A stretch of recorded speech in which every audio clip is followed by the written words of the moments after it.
أعوذ بالله من الشيطان الرجيم بسم الله الرحمن الرحيم صلى الله عليك يا رسول الله صلى الله عليك وعلى آلك المظلومين صلى الله عليك يا أبا عبد الله يا حسين يا غريب يا مظلوم كربلاء صلى الله عليك وعلى المستشهدين بين يديك.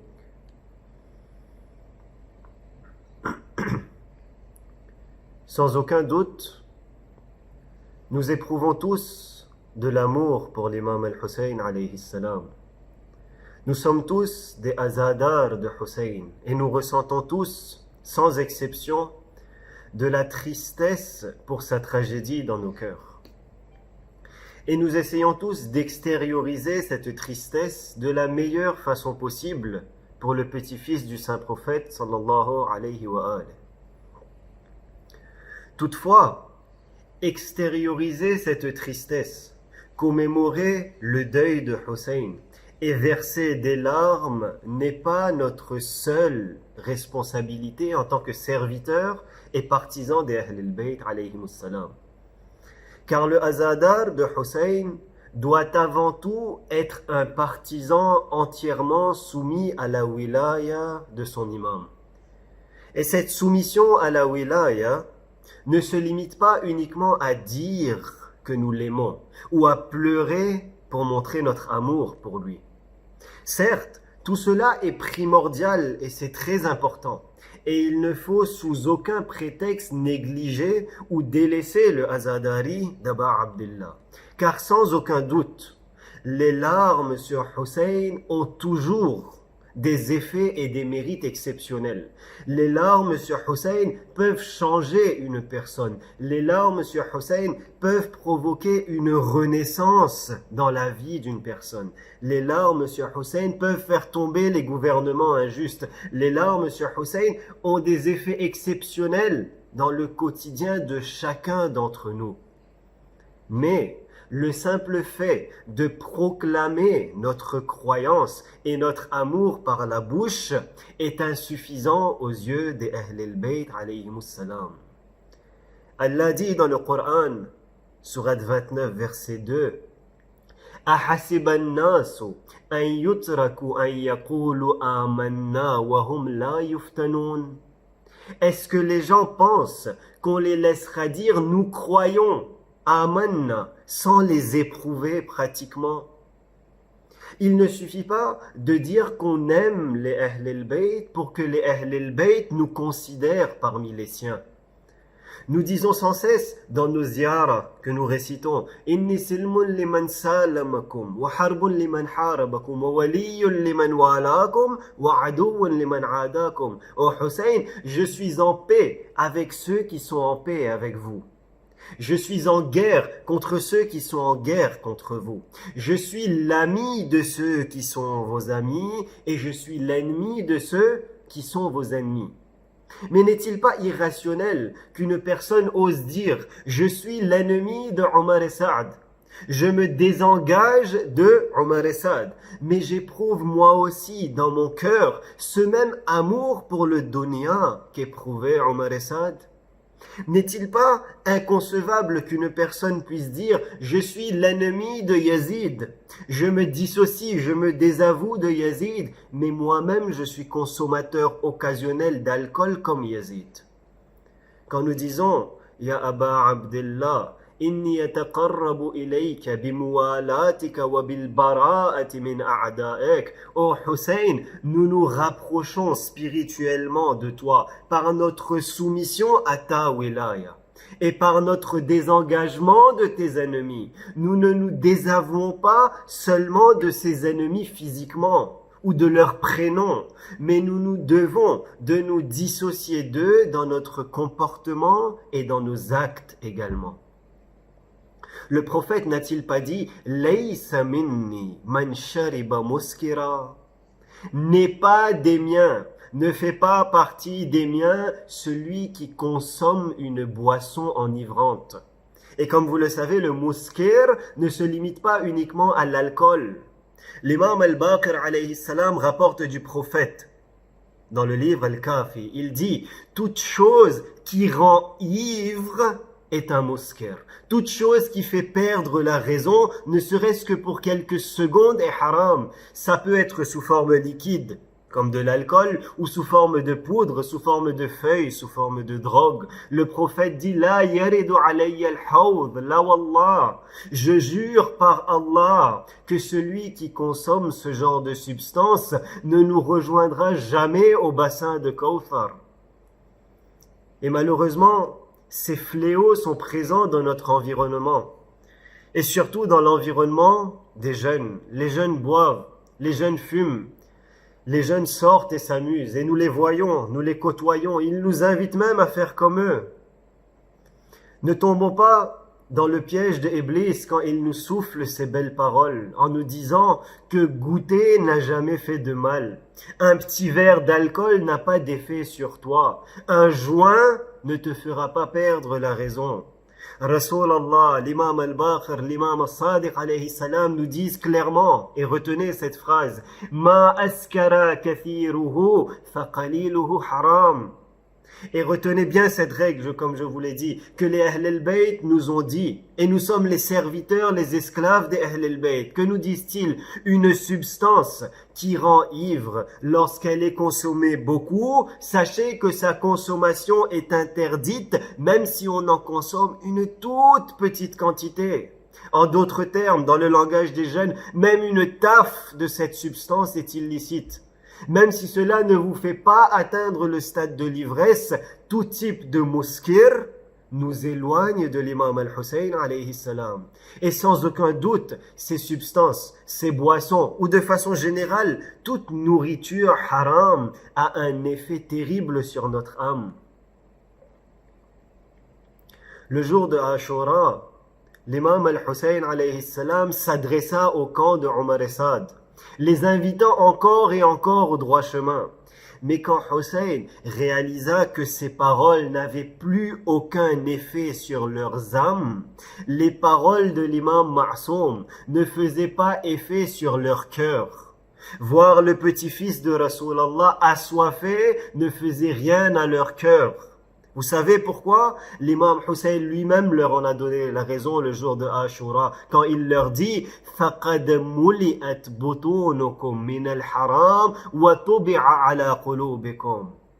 Hussein leur dit, vos ventres sont remplis de nourriture haram et de ce fait, vos cœurs se sont endurcis. Cela a affecté la tendresse de vos cœurs et de votre âme et de ce fait, vous n'arrivez même plus à écouter les paroles du petit-fils de l'instaurateur de l'islam.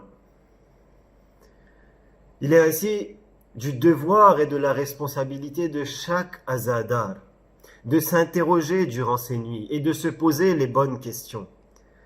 Tant de muharram sont passés, tant de alims sont venus dans nos communautés, tant de gens autour de moi ont changé, mais moi, me suis-je amélioré d'une quelconque façon?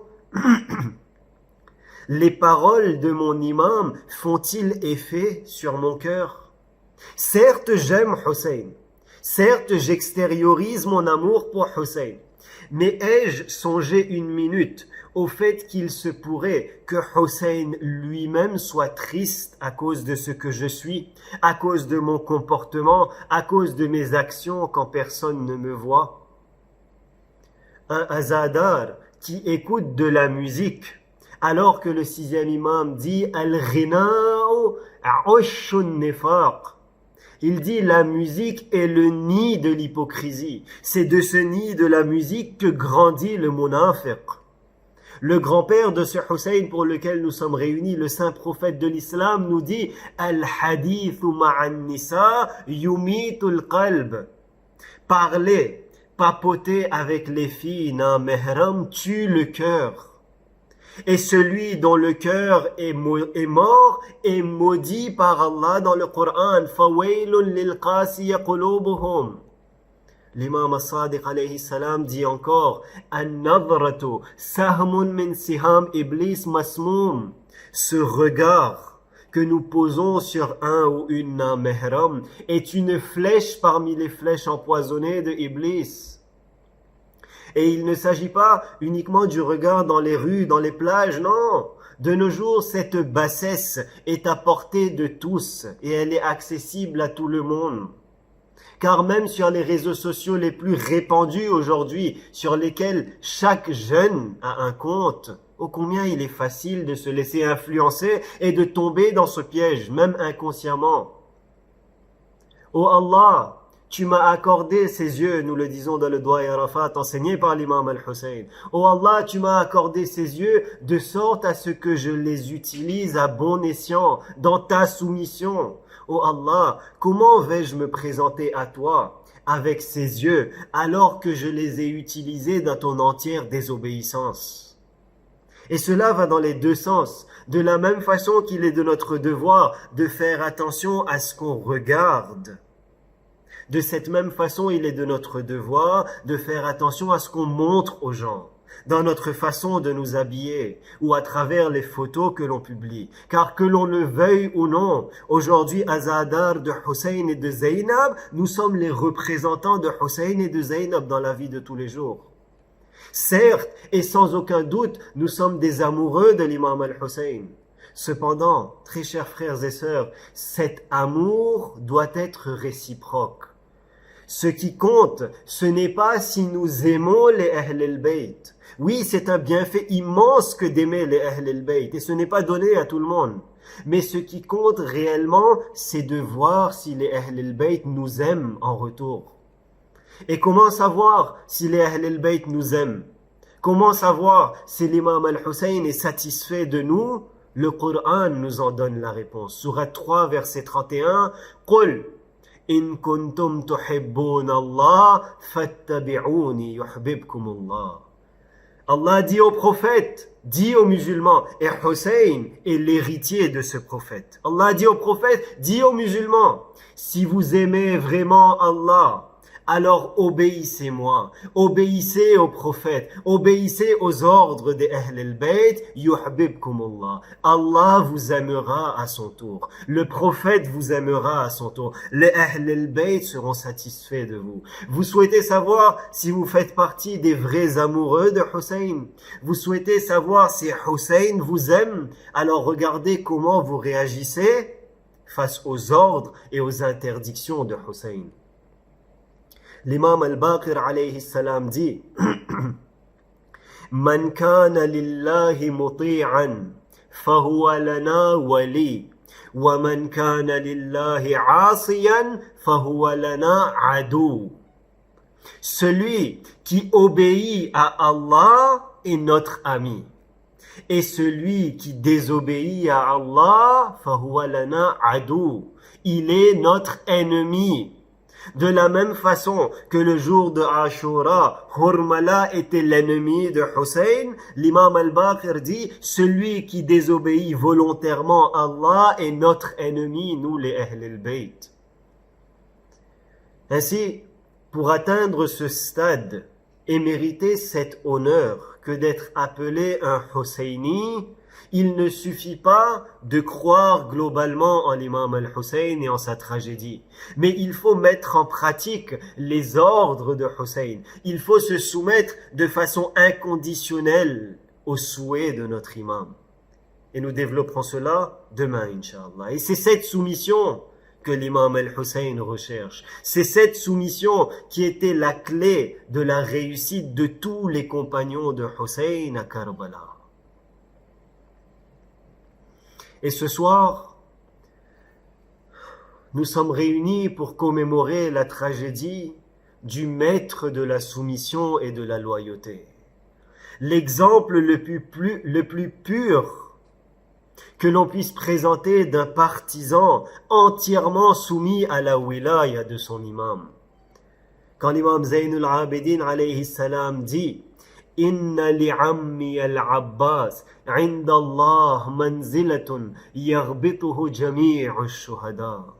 Certes, mon oncle Abbas détient un tel grade et un tel degré auprès d'Allah que l'ensemble de tous les shuhada au monde l'envie et le désir. Car la raison même de l'existence de Abbas était sa soumission à Hussein. Car malgré le fait qu'Abbas était le frère de sang de Hussein, lam yukhatib al-Hussein akhi qat tilat hayate. Il ne l'a jamais appelé mon frère durant toute sa vie. À l'image de sa mère al-Banin, Abbas s'adressait à Hussein en l'appelant Ya Sayyidi wa Ya Mawlai, ô mon maître Hussein. Et que dire de al-Banin, cette dame qui, dès qu'elle posa les pieds dans la maison de Ali, elle se mit à genoux devant les enfants de Zahra et leur supplia « Ne m'appelez pas maman, je suis la canise des enfants de Zahra, je suis la servante de Zaynab. » وَكَانَ الْعَبَّاسِ رَجُلًا وَسِيمًا جَمِيلًا. Et ce Abbas était un homme d'une bravoure exemplaire et d'une beauté unique. Qamarul Bani Hashim. Il prouvera sa bravoure une première fois aux côtés de l'imam Ali alayhi salam, âgé de 14 ans à peine, quand Abbas fit trembler des guerriers comme Abu Sha'tha lors de la bataille de Siffin. Mais l'imam Ali lui fit signe de la main et lui dit « Reviens, ô Abbas, ce n'est pas le jour pour lequel tu as été créé. » Abbas prouvera encore sa soumission lorsque le cadavre de Hassan se fera arroser par une pluie de flèches à Madina. Réalisez la douleur et la souffrance. Le cadavre, le corps sans âme du petit-fils de Rasulallah à Madina et 70 flèches qui transpercent son kafan. Comment un frère comme Abbas peut-il supporter une telle scène? Abbas dégaina son épée à Madina. Mais regardez encore la soumission de ce Abbas. Hussein le tient par ses bras et lui dit « Patiente, ô Abbas, ce jour n'est pas encore le tien. » Il n'y a pas de pourquoi, de oui, mais s'il vous plaît, ya Mawlai. Hussein m'a donné un ordre. D'accord, ya Sayyidi wa ya Mawlai. Abbas patiente. Et Abbas patientera car il sait que la raison de son existence est Karbala. Et il patientera jusqu'au jour tant attendu, le jour de Ashura. Lama ra'a Abbas wahdat akhihi al-Hussein. Lorsque Abbas ressentit la solitude de Hussein sur les plaines de Karbala, quand tous les compagnons de Hussein furent tombés en martyrs, quand il ne restait plus que Abbas et Sajjad parmi les hommes dans le camp de Hussein, Abbas est venu au monde pour ce jour. Imaginez ce que ressent ce Abbas à Karbala quand il demande la seule et l'unique permission de sa vie à Hussein pour aller se sacrifier pour lui. Et réalisez cette phrase que lui répond Hussein. Hussein lui dit à Abbas, Anta sahib liwa'i. Oh Abbas, ne pars pas. Je ne peux pas te laisser partir, oh Abbas. Pourquoi? Car tu es le porte-étendard de mon armée. Quelle armée, oh Hussein? Il n'y a plus personne dans votre camp. Il n'y a ni Habib, ni Muslim, ni John, ni Zuhair. Oh Hussein, même Qasim et Akbar ne sont plus. Abbas est le porte-étendard de quelle armée? Hussein lui dit, Anta sahib liwa'i. C'est comme si Hussein lui disait, oh Abbas, sache que tu es à toi seul l'armée de Hussein. Oh Abbas, tant que ta main tient ferme le drapeau de Hussein, tu es à toi seul l'armée d'Aba Abdullah al-Hussein. Ce que nous apprenons de Abbas, c'est que l'imam du temps ne recherche pas la quantité. L'imam n'a pas besoin de 500 000 soldats. Si l'imam a un shia comme Abbas, alors l'imam considère ce seul Abbas comme toute une armée.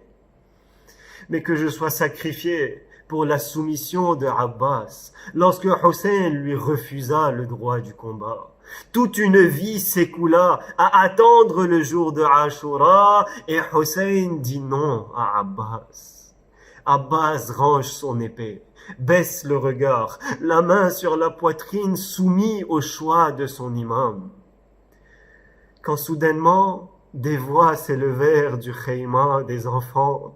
فسمع الأطفال ينادون يا عم العطش العطش. Des voix s'élevèrent du khayma des enfants. Oh Tchacha Abbas, la soif est en train de nous tuer. En larmes, Abbas leva ses yeux vers Hussein et Hussein serra Abbas dans ses bras. Ces deux frères qui ne se sont jamais séparés depuis le jour où Abbas ouvrit les yeux dans les bras de Hussein. Abbas comprit que ce jour tant attendu était enfin arrivé. فقال للأطفال إني ذاهب أطلب لكم ماء فلا تبكوا. Abbas dit alors aux enfants, ne pleurez pas, ô mes enfants. Mon maître Hussein m'a donné l'autorisation. Moi, Abbas, je vais à Furat et je vais vous ramener de l'eau. Imaginez l'espoir de Sakina, imaginez l'espoir de Ruqayya. Depuis leur arrivée à Karbala, pour la première fois, Sakina a le sourire au visage. Elle regroupe tous les petits-enfants dans le khayma de Ali Yasghar. فرفع الأطفال وجوههم من التراب ورفعوا أيديهم نحو السماء. Ces petits-enfants levaient leurs petites mains vers le ciel, tandis qu'Abbas remplissait le mashk de Sakina. Les enfants s'alignaient l'un à côté de l'autre, en se disant que Tchacha Abbas reviendra. D'abord nous donnerons de l'eau à Ali Yasghar, puis les plus jeunes parmi nous étancheront notre soif. Mais tandis qu'Abbas revenait vers le khayma avec cette gourde remplie, les enfants entendirent la voix de Abbas résonner sur la terre de Karbala.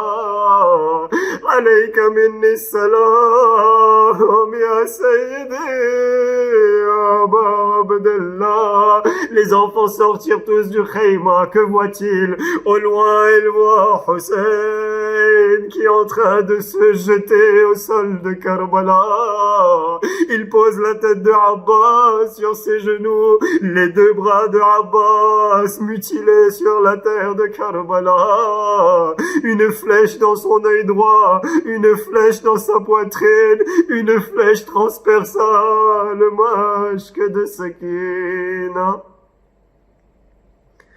ألا لعنة الله على القوم الظالمين.